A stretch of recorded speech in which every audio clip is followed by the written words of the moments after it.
year, Samsung brings us an S series phone with top tier specifications, and then by the end of that year, we get the S series Fan Edition, which is all the flagship goodness at a more reasonable price.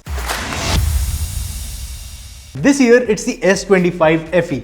Building upon the S25, the Fan Edition gets a triple camera setup, Exynos 2400 chip and a 4900 mAh battery. Now in our first look video, it looked like a promising camera system with good gaming performance, but this is our detailed review, so let's get started. A flagship experience starts the moment you hold the device. The S25 FE gets an aluminum frame for good looks and it is also durable. The boxy design and clean speaker grille add to the minimal Samsung look. At the front, there's a 6.7-inch FHD Plus Dynamic AMOLED 2X display. The chin bezel does look slightly thicker than the other three, but the bezels are overall slim and not noticeable most of the time. Now this is a 120Hz panel and Samsung's display quality is top-notch here. You can tweak this for vibrant colors and you get good sharpness, contrast and deep blacks too.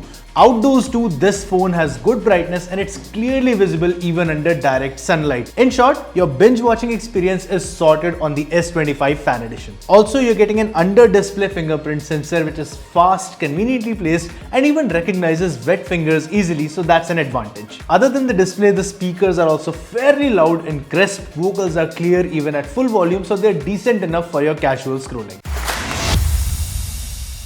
Its flagship pedigree also shows in the S25 FE's triple camera system, a proper 50 megapixel wide, 12 megapixel ultra wide and an 8MP 3x telephoto lens.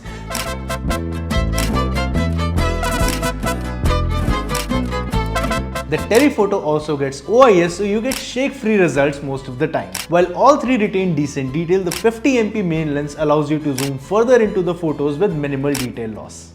The ultra-wide also gives consistent results in most lighting conditions. There's some warping around the images, but you can zoom in to crop that out. We also use the telephoto lens to get shots of Rashtrapati Bhavan from India Gate, and even at 30x zoom, it is clearer than what you can actually see from that point. So that's also sorted. And lastly, the 12 megapixel selfie shooter is also a good one, and Samsung's retouch means you get consistent results most of the time. All three lenses are good at dealing with low light conditions, but it is best to go with the main 50MP shooter as it gives you more detail to play around. And again, the flagship pedigree shows when you open the video section of this phone, because the S25 FE can take 8K 30fps videos. So not just a triple camera system, the S25 FE here has a future ready camera system with its 8K video recording capability.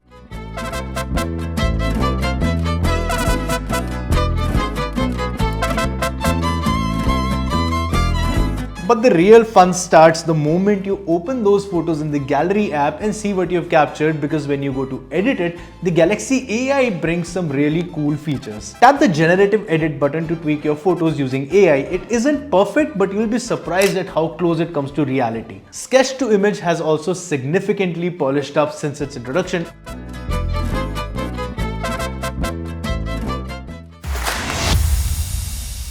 Running Android 16 with One UI 8 on top, the S25 FE gets the Exynos 2400 chip with 8GB RAM and 3 storage options. Now in our testing, this phone benchmarked close to the S24 Ultra in the CPU department and close to the S24 in the GPU department. These are solid scores, and the vapor chamber in this phone also works well at keeping the heat under control. We played BGMI at balanced settings, San Andreas for hours, and even a graphic intensive game like Children of the Sky, and this phone handled everything we threw at it and kept going. And One UI also integrates smart features throughout the user interface, like dual messenger to use 2 WhatsApp accounts on the same phone, Samsung Cloud Link in Gallery to share large files, and AI search in settings so you don't have to type the exact thing that you're looking for. All of these features together make the S25 FE more intuitive in day-to-day usage, and that's good because this phone will get 7 generations of OS and security updates.